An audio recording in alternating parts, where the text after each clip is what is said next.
Tangazo kuhusu ukomo wa viongozi wa mamlaka za serikali za mitaa, ngazi za vijiji, vitongoji na mitaa kuwa madarakani. Kwa kuwa kanuni ya 21 ya tangazo la serikali namba 572 ya tarehe 12 Julai 2024 na kanuni ya 22 ya tangazo la serikali namba 571, 573 na 574 ya tarehe 12 mwezi Julai mwaka 2024 zinatoa ukomo wa kuwa madarakani kwa mwenyekiti wa kijiji, wajumbe wa halmashauri ya kijiji, mwenyekiti wa kitongoji, mwenyekiti wa mtaa na wajumbe wa kamati ya mtaa katika mamlaka za wilaya, miji na mamlaka za miji midogo siku 7 kabla ya siku ya kuchukua fomu za kugombea uongozi, ili kuweka mazingira yatakayowezesha uchaguzi wa nafasi hizo kuwa wa demokrasia, huru na wa haki.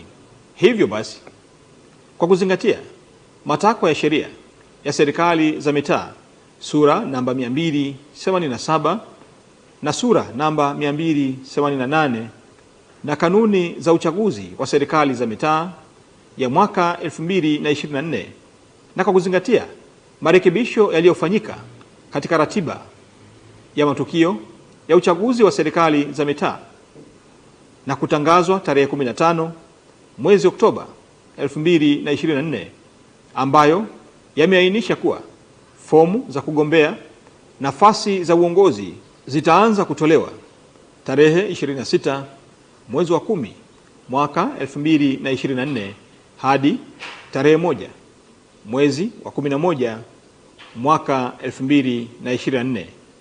Hivyo ninaelekeza ifuatavyo: 1.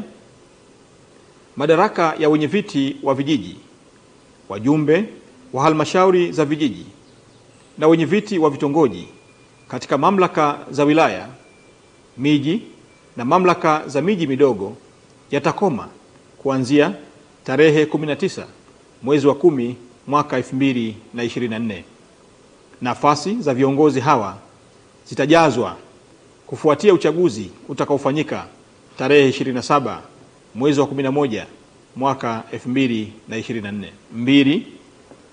Madaraka ya wenyeviti wa mitaa na wajumbe wa kamati za mitaa katika mamlaka za miji yatakoma kuanzia tarehe 19 mwezi wa 10 mwaka 2024. Nafasi za viongozi hawa zitajazwa kufuatia uchaguzi utakaofanyika tarehe 27 mwezi wa 11 mwaka 2024. 3. Majukumu yote ya utendaji katika kijiji au mtaa yataendelea kutekelezwa kwa mujibu wa sheria na maafisa watendaji wa vijiji au mitaa kwa kushirikiana na maafisa watendaji wa kata husika. 4.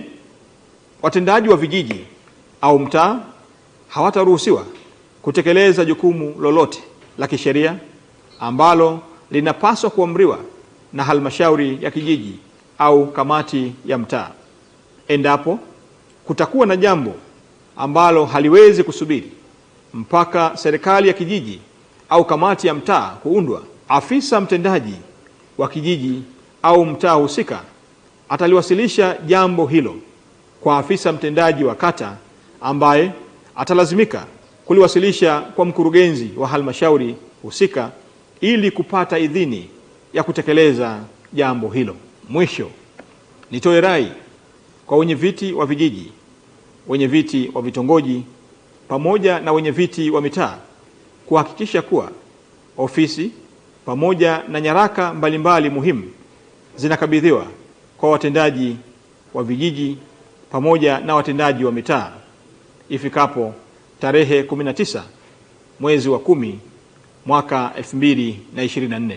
Utekelezaji wa tangazo hili utaanza tarehe 19 mwezi wa 10 mwaka 2024. Asanteni kwa kunisikiliza.